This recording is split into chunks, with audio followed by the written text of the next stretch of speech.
મતલબ આજે એક છોકરીએ મને ગોકીને ચીરી છે અને અડધી રાતે બેરી રહ્યો છું તો હું બતાવું જો કેવું અંધારું છે.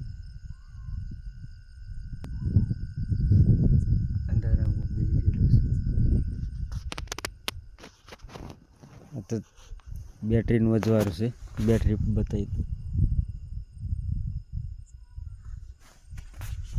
રાતે ખેતરમાં મૂકીને જતી રહી છે.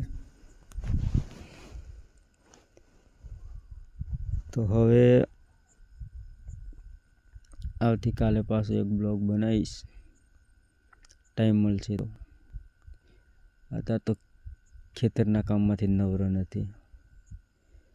તો કાલે સાંજે 7:20 એક બ્લોગ આવે છે મારો. તો સારો લાગે તો સપોર્ટ કરજો.